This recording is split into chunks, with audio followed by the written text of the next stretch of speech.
What's up, guys? This is Dan. Oh, I hate that fucking. How do I get rid of that? There we go. What's up, guys? This is Dan Wilson, and you're listening to the D-Life podcast. We're doing 365 days of podcasting. We're going to record a new episode every day. And this is day 2. Pretty much. This is day 2 of the new 365 days of podcasting. So today, this morning, I did something that I haven't done before for a podcast. And yesterday I was mentioning how I got a few new notebooks. Cool looking notebooks. I got them at the co-op. They just, they're like, they look nice. They're cool looking. So I like looking at them. I like putting them out on my desk. So when I look back and I see my desk, I see it on my desk. I like the way it looks. Anyways, that's why it works. Usually I will disregard notebooks or notepads, because they're not pleasant looking. You know what I'm saying? So, I've been doing a really good job with this notebook. Keep writing stuff down. Keep going back to it and looking at what ideas I had because ideas come and go. So when they come, you got to capture them, because you're going to forget about them. But if you write them down, you can look back at what you wrote, and you can see what you were thinking. So you spend more time thinking about that good idea. You don't just forget it. You can continue to think about it. But so for the first time ever, I found a good process. I went to a coffee shop, a very sad vicinity coffee shop on Nicollet is closing on the 4th, March 4th. So that was my spot, vicinity. It used to be Bull Run. There's one in Uptown too on Lyndale. This one is on Nicollet and 43rd across from Revival. And I don't live too far away. That was my spot for sure. Anyways, I got a few new coffee shops on my radar. I'm gonna check out. I like new. I shouldn't have kept going to the same one. That's problematic. I know. I always knew there were so many coffee shops out there that I've never given a chance.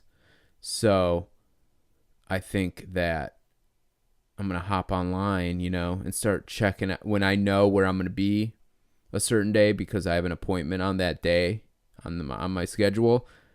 I'm going to just hit Google and see what coffee shops are in that area that I never gave a chance. You know what I'm saying? And plan it out and scope it out ahead of time. And then just say, I'm going to go do my inspection. And then I'm going to go to this coffee shop. And I'm going to see how working there, how well I do there. I think it's a good plan. Anyways, so I was working at a coffee shop. And I just started doing my work, I started working on files. But the difference was I had the notebook next to me with my mechanical pencil. And I knew the ideas would come as I sat there and worked. I knew I would start having ideas if I just, if I just put a pen and a paper in front of me and say, put down your ideas. I have a blockage. I don't know. I can't remember any of the ideas I had. But if I'm just like driving or in the shower or laying in bed, and I'm not forcing an idea, ideas start flowing. So the idea is to have have some way to capture it. So I open my computer, I get my coffee, I'm at Vicinity. I put my notebook next to me with my, writing, my pencil. And sure enough, ideas start coming. And I thought, last night I was like, let's try this method.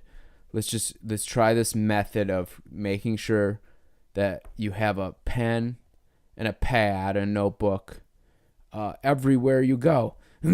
So if you get an idea, you can write it down. Set yourself up for success. Have the pen, have the notebook, make the notebook look cool, so you feel fine with it just sitting around. And then write it down. So, last night I just said podcast ? Because my plan was I all the time I have ideas for a podcast episode. They hit me when I'm in the shower. They hit me when I'm laying in bed. They hit me if I'm at the gym. They hit me when I'm driving. A lot of times when I'm driving, I have good ideas. I talk to myself in the car all the time. I say lines. I repeat movie lines. I sing. I entertain myself. I crack myself up. And that's when the creative the creative energy, the creative thoughts are going through my head. Is when I'm driving. But do I ever write it down? No. I've tried to use the notepad or the notes app on my phone, but it just doesn't. It's like I can't. It doesn't work out. It doesn't work out trying to do this with an app. I know a lot of people can do that, but I need to start with physical pen and paper. So anyways, I was sitting next to my computer and I opened up my notebook and I saw what I wrote last night, podcast ? So I went into work. I started my file thinking like, just wait for a podcast episode to come up and then write it down. So it didn't take long.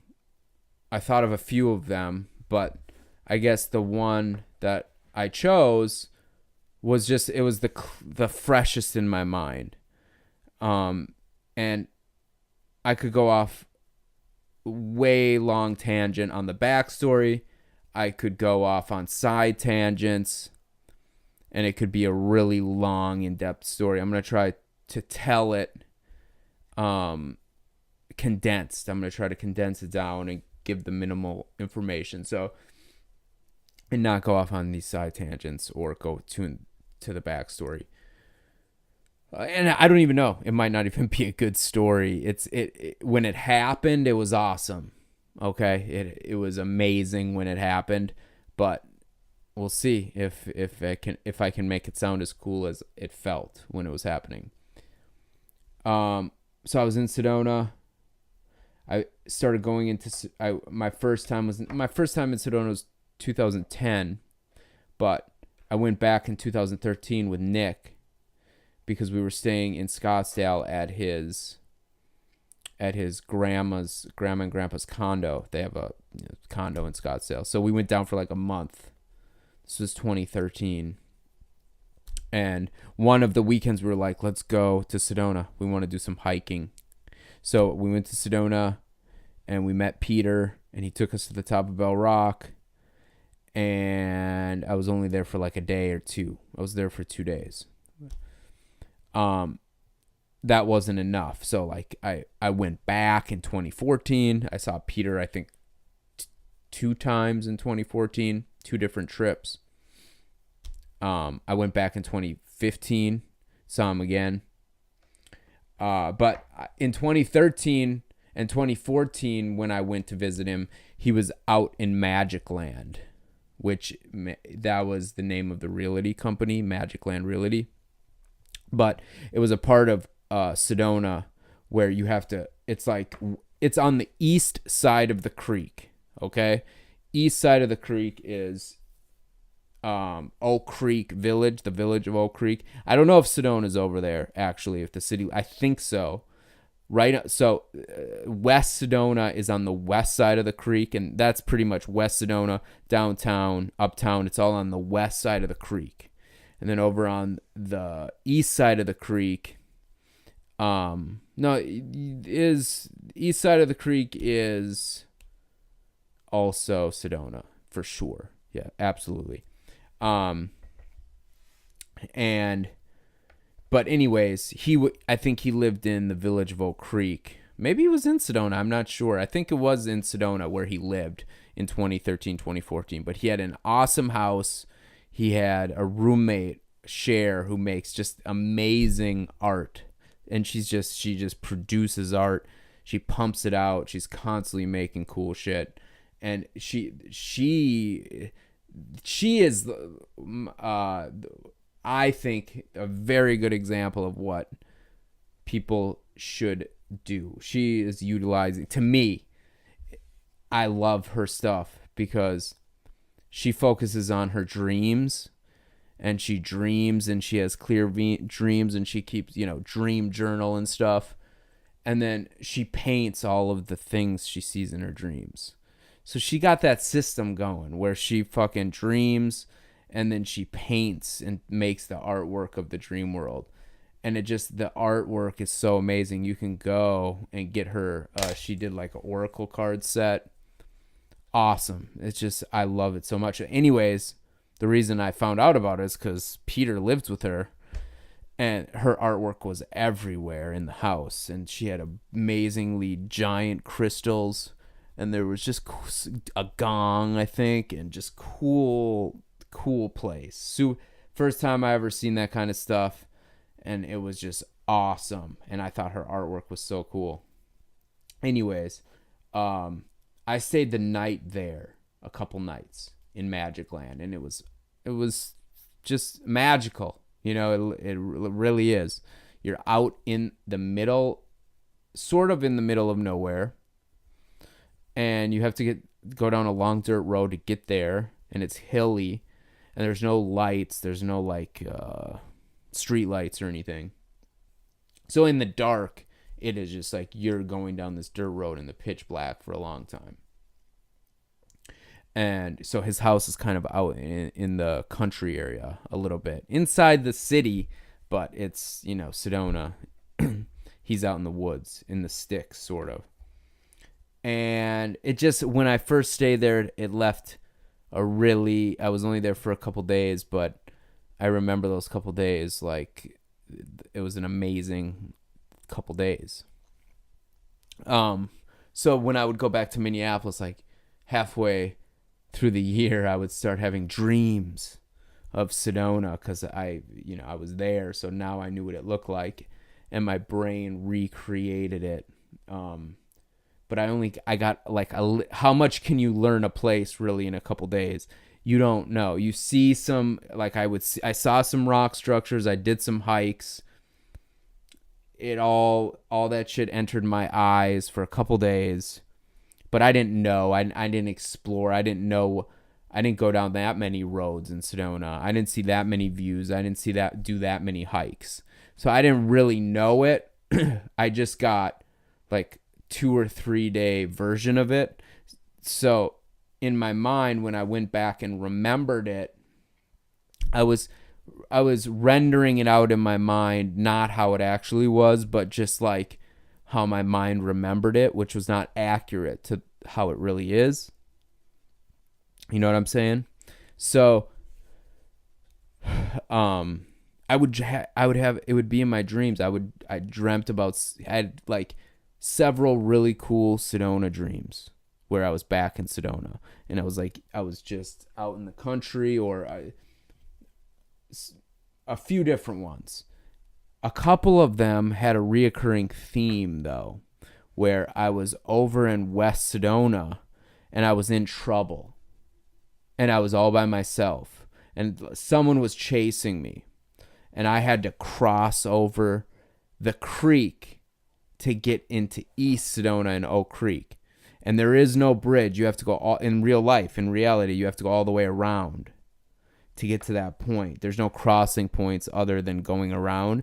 So the only way for me, if I was getting chased by someone in West Sedona, to get to East Sedona, I would have to cross the river or the creek. So that was a reoccurring theme, because in my dream it was like I was getting chased and I was trying to get over to East Sedona, or Village of Oak Creek, East Sedona, so I could get back to Peters in Magic Land. And the way in my dream, Sedona looked different. Like, it was still Sedona, but it was based on Sedona after only being in Sedona for 3 days and only being at the creek 1 day. So like I re-rendered it 6 months later as something different than what it actually was. It was just based on vague memory. But anyways, it was still west and east, and the theme of crossing over the river at night, trying to cross over the river because they wouldn't be able to catch me. They didn't know that I had someone in East Sedona. They didn't know if I could just cross the river and get over to Peters and get over to safety. That was what was happening in my dream. And a few times, like, I had really cool dreams where I was swimming up the river. I had like a raft. Now, in reality, it's just a creek and you couldn't do this. But in one of my dreams, it was like a bigger river. And I made some sort of floating device. And I was like an alligator trying to float up the river really quietly in the dark. You know what I mean? So I was like swimming and paddling very silently, trying to get away from whatever was chasing me. I don't remember. But I had the reoccurring theme where I had to cross from west to east to try to get to safety. Well, it all comes around because last year, I met my friend for the first time, Paul Irving. And Paul grew up in Sedona. I met him on Facebook. I became friends with him on Facebook probably like 2008, between 2008 2010. Probably because we were just jiving on some of the same stuff, and like there was different groups on Facebook, and I added him. I don't know, I added him without knowing him because I think we were kind of into the same conspiracy stuff. But after I started going to Sedona, I realized from looking at Facebook that he was there too. So I reached out to him eventually, or I don't know who reached out first. Anyways, we met up last year and I got lost. My phone died. I didn't get lost. No, my phone died. Paul stayed with me the whole time, but I met Paul. He lives on the east side of the creek. So I was far away from everything because he lives on the west side of the creek. And my home base was on the east side. It wasn't Magic Land, but it was the Village of Oak Creek, which is the east side. So I was over on the west side and I got lost with Paul. And I'm like, how the fuck am I going to get back? And in my dream, I'm like, I can't cross the creek. Or no, in real life, I was like, should I cross the creek? Is this my dream? Is this why I had those dreams? Because I was going to have to fucking cross the creek. But my phone died. So the people that were going to pick me up couldn't find me and they couldn't get a hold of me. So I ended up walking home. It took me all night. Eventually, I got into the city of Sedona, and I caught an Uber. But it was one of the coolest nights. Paul walked with me the whole way. He gave me a jacket and walked with me the whole way. But it was just under a starry. I never saw Sedona like that before. And even though it was kind of freaky at the time, being stranded, like we were going to random doors. It was weird, asking for help, and no one was helping us. It was a very weird feeling.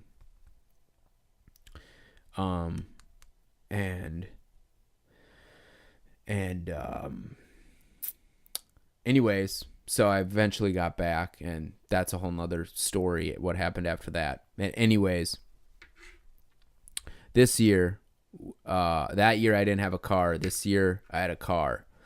So after I went to Joshua Tree, whole nother story. I got back from Joshua Tree this trip. I went from Sedona, Joshua Tree, back to Sedona. And I met up with Paul. I called Paul and I met him. I was at Red Rock Crossing on the east side of the creek, and he came to that spot. He showed up on the west side of the creek. So I just said what up, took my shoes off, and I crossed over the creek, and he took me on just an absolutely amazing hike. And since he grew up in Sedona, he took me all kinds of places I didn't know existed. Took me into this very cool wash and this overlook. And it was just a fucking cool hike. It was a cool day, good conversation. We agree on a lot of stuff, so we can have some pretty good conversation. Not many people I can have a conversation like that with. Some of my, close friends, someone like Anthony, especially. I mean, I say Anthony because Paul I met through Facebook. He's one of the only. I was like, he's the only guy I've ever met through a social media. But then I was like, no, Anthony. I met him from seeing his YouTube video. I recognized him at a bar. I had seen his YouTube videos, and I said what's up to him. That's how we became friends. I took him. I knew of an after party, so I took him and Sean Wright and Adam Wookie to an after party, and we had a fucking great night. And then met up the next day and went out to eat and shit. It was great, very memorable, good times. Anyways, Paul and I had a great hike, great talk. All of that content I'm gonna leave out of this. And if Paul, if you hear this, thank you for that afternoon and evening. I met him at 3. It got dark at like 6:20, 6:30. So it started getting dark. We walked until dark, and my car was parked on the east side of the creek. And it's kind of hard to cross the creek at night once it's dark. So, it was getting dark. Sunset happened. It was still glowing. Began glowing outside. It's not like nighttime yet. It's dusk. And the sun set. It's getting dark. But there was just this point where I said bye to Paul, and I crossed over the creek to East Sedona. And it was very twilight zone. The stars started coming out. The sky was like glowing, blue, blackish, dark blue. The stars were starting to come out. And I was at Cathedral Rock. So the creek runs by Cathedral Rock. So I have to do the Cathedral Rock Trail to get back to my car. Probably a 2-mile hike. So it started getting dark. I'm hiking alone. I have this whole place to myself.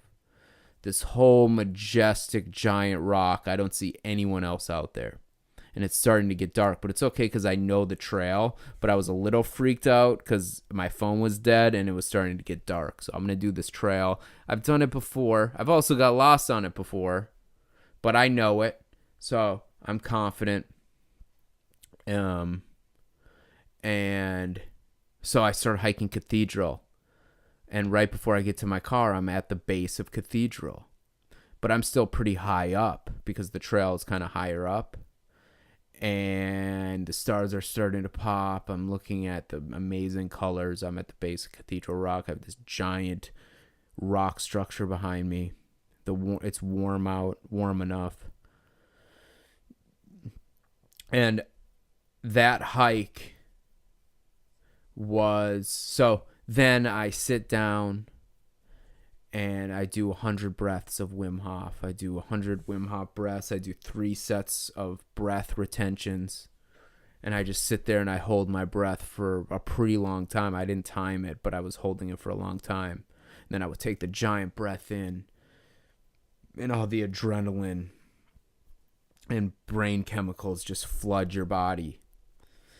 And all the fear that it was dark, all the anxiety that I have to get back to my car and plug my phone in, all of that stuff just washed away. And I was completely present in the alpha brain state, just sitting, with my legs in, I don't know what you call, cross-legged, sitting on the trail, doing breaths, and just sitting there meditating and just listening to all the sounds and just breathing, hearing the breeze, and then hear like a plane.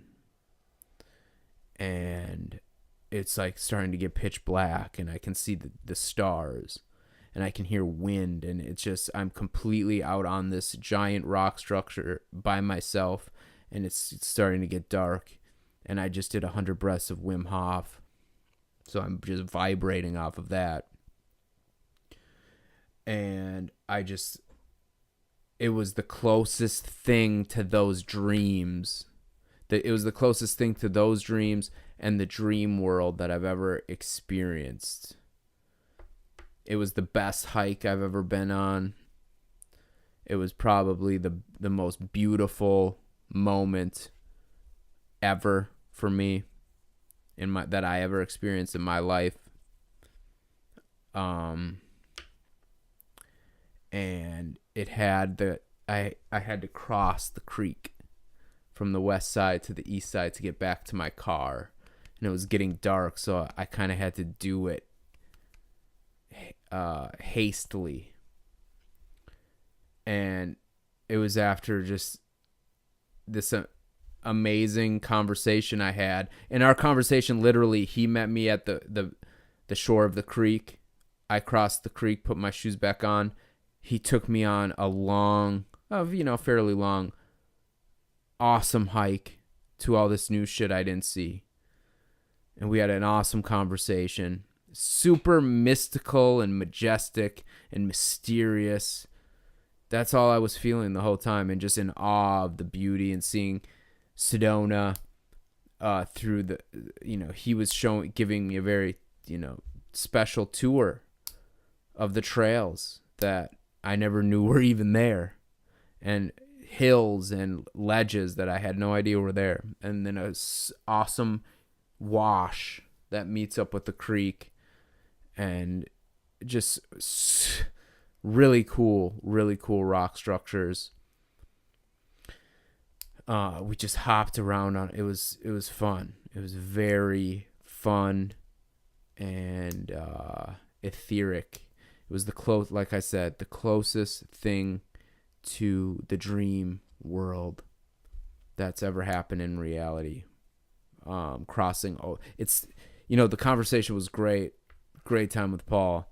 But after I crossed the creek, and then I was by myself, and it was starting to get dark, and I was alone with no headphones, just on a trail that I think I know how to get home. Started getting dark. I still got 2 miles to do.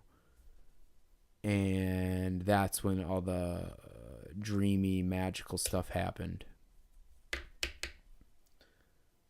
So yeah, that happened. And that was tonight's episode. I hope I'm not forgetting anything. I think that's what I wrote down this morning, what I wanted to talk about. But seeking, I guess, the lesson, what I learned, I was saying it yesterday. I'm going to save it for another one. Good night, guys.